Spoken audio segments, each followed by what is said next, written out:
एक बार एक गांव में एक इच्छाधारी नागिन अपने नागिन के रूप में गांव में आ जाती है और इत्तेफाक से एक छोटे से बच्चे के पास बैठ जाती है। गांव के कुछ लोग उसे देखते हैं और मारने के लिए दौड़ते हैं। अरे कोई है, बचाओ बचाओ मुझे, मेरे बेटे को इस नागिन से बचाओ, ये मेरे बेटे को डस लेगी।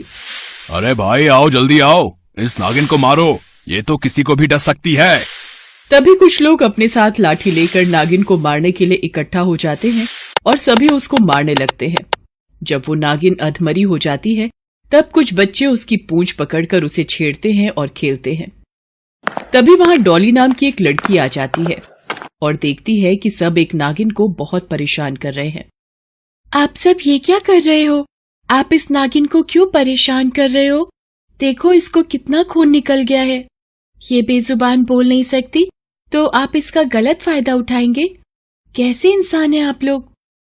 अभी तू बहुत छोटी है, जा घर जा, अपना काम कर, हमें ज्ञान मत दे। हाँ मैं चली जाऊंगी, बस आप ये बताओ इसको क्यों परेशान कर रहे हो, क्यों इसको मार रहे हो? ये एक नागिन है और नागिन पर भरोसा नहीं किया जा सकता। ये किसी को भी नुकसान पहुंचा सकती है, किसी को भी डस लेगी तो वो मर जाएगा। ऐसा भी तो हो सकता है कि ये किसी को नुकसान ना पहुंचाए, क्या पता ये सिर्फ यहाँ घूमने आई हो।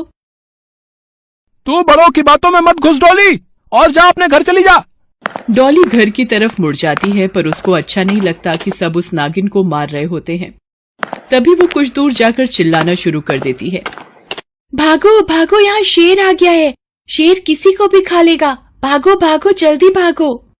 डॉली की आवाज सुनकर सब अपने अपने घरों की तरफ भागना शुरू कर देते हैं और नागिन को वहीं छोड़ देते हैं।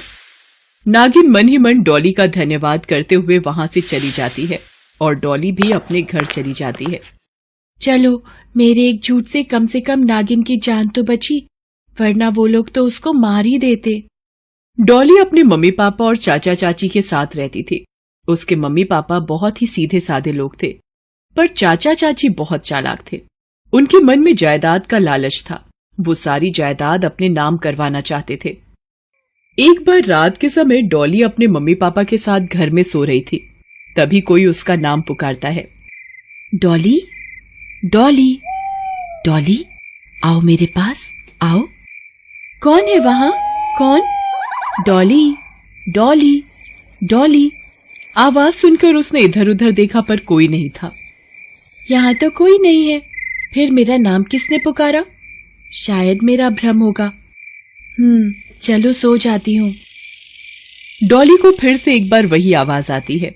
इस बार डॉली उस आवाज का पीछा करती हुई घर से बाहर निकल जाती है और एक जंगल में पहुंच जाती है। अरे, ये आवाज कहाँ से आ रही थी? कौन बुला रहा था मुझे? यहाँ तो घनघोर जंगल है, मैं कहाँ आ गई? मुझे वापस चलना चाहिए। और जैसे ही डॉली पीछे मुड़ती है तो उसे एक नागिन जकड़ लेती है। डॉली बहुत डर जाती है और जोर जोर से चिल्लाने लगती है। बचाओ बचाओ, कोई बचाओ मुझे, मेरा दम घुट रहा है, कोई मुझे इस नागिन से बचाओ। मम्मी पापा बचाओ मुझे। डॉली वहीं पर रोने लग जाती है। वहां कोई भी नहीं जो डॉली की आवाज सुने। डॉली अपने आप को छुड़ाने की काफी कोशिश करती है लेकिन नागिन डॉली को नहीं छोड़ती। लेकिन थोड़ी देर बाद नागिन उसको छोड़ देती है।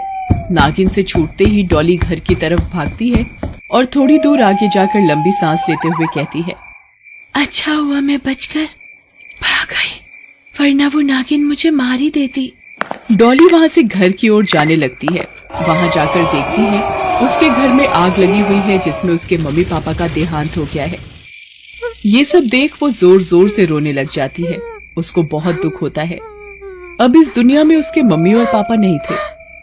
मम्मी पापा आप मुझे छोड़कर क्यों चले गए? मैं आपके बिना कैसे रहूंगी? प्लीज मम्मी पापा वापस आ जाओ। बस डॉली, ऐसे मत रो, तबीयत खराब हो जाएगी। मम्मी पापा अब मैं आपके बिना क्या करूंगी यहाँ पर रहकर? मेरा यहाँ पर कौन ध्यान रखेगा? आपके बिना रहने की आदत नहीं है मुझे।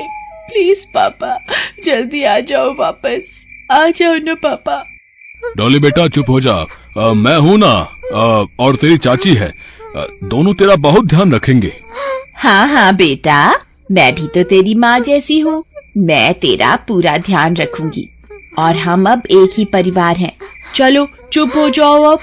चाचा चाची उससे बहुत अच्छा व्यवहार कर रहे थे, पर अंदर ही अंदर उससे किलस रहे थे। ये कैसे बच गई उस आग से? तुम कोई काम ठीक से नहीं करते। अब ना जाने कब मरेगी और हमें इसकी प्रॉपर्टी मिलेगी। अरे मुझे क्या पता था, ये उस वक्त वहां नहीं थी। सारे प्लान पर पानी फिर गया। वैसे अब तुम इस घर की मालकिन तो हो ही। इसके मरने के बाद ही सारी जायदाद हमारी हो जाएगी। इसको वैसे ही मारेंगे जैसे इसके मम्मी पापा को हमने मार दिया। एक दिन इसका भी नंबर आएगा, बस थोड़ा सा सब्र रखो। दोनों चाचा और चाची उसको मारने के बारे में सोचते हैं। एक बार चाची उसके लिए खीर लेकर आती है जिसमें उसने जहर मिलाया होता है। डॉली बेटा, ले खीर खा ले, मैंने तेरे लिए बनाई है। चलो जल्दी से आ जाओ। उसकी चाची खीर की कटोरी टेबल पर रखकर किचन में जाने लगती है। इतने में एक बिल्ली आकर खीर गिरा देती है। यार कमबख्त बिल्ली कहाँ से आ गई, सारी खीर बिखेर दी। चाची ऐसा कहकर चली जाती है। थोड़ी देर में बिल्ली वो खीर खाती है और देखते ही देखते वहीं मर जाती है। अब ये बिल्ली कैसे मर गई बताओ? मरना तो डॉली को था, पर बिल्ली मर गई। जहर वाली खीर मैं डॉली के लिए ले गई थी, इस बिल्ली ने गिरा दी और फिर खा भी ली, तो मरना तो था ही इसे। लेकिन आज तो डॉली बच गई, लेकिन कब तक? तभी चाचा चाची एक और प्लान बनाते हैं डॉली को मारने का। चाचा उसका गला दबाकर उसको मारना चाहते हैं। दोनों देर रात होने का इंतजार करते हैं। फिर दोनों मौका देखकर डॉली के कमरे में जाते हैं। जैसे ही दोनों डॉली के पास जाते हैं तभी एक नागिन आकर उनको डस लेती है। जब डॉली चाचा चाची को मरा देखती है तो वो डंडे से नागिन पर वार करती है। तब नागिन अपने असली रूप में आकर उसे हकीकत बताती है। मैं वही नागिन हूँ डॉली, जिसने तुम्हारी वजह से जीवन पाया था। मेरी रक्षा तुमने उस भीड़ से की थी जो मुझे मारना चाहती थी। तब से मैंने तुमसे मिलने का सोचा और मुझे पता चला कि तुम्हारे चाचा चाची तुम्हें और तुम्हारे माता पिता को मारना चाहते हैं।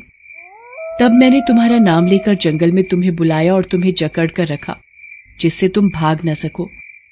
पर तुम्हारे माता पिता तुम्हारे चाचा चाची की साजिश की बलि चढ़ गए और उनका देहांत हो गया। तुम्हारे घर में जो आग लगी थी वो अचानक नहीं लगी थी, वो तुम्हारे चाचा चाची ने तुम तीनों को मारने के लिए लगाई थी, जिससे वो ये घर अपने हाथ में ले सके। मैं तो बस तुम्हारे एहसान का बदला चुकाने आई थी। उस दिन तुमने मेरी जान बचाई थी और मैंने आज तुम्हारी जान बचा ली। मैंने इंसाफ किया, गलत लोगों को सजा दी। अब मेरा इंसाफ भगवान करेगा।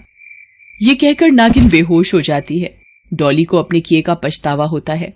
अब डॉली बेहोश इच्छाधारी नागिन की सेवा करती है और उसको ठीक कर देती है। इच्छाधारी नागिन जब ठीक हो जाती है तब वो उसका धन्यवाद करती है और कहती है, आज फिर तुमने मेरी जान बचा दी। मैं ये एहसान तुम्हारा कैसे चुकाऊंगी? अगर मैं तुमसे इस एहसान के बदले कुछ मांगू तो दोगी? हाँ, क्यों नहीं। अब मेरा इस दुनिया में कोई नहीं, न माँ, न बाप, न चाचा चाची।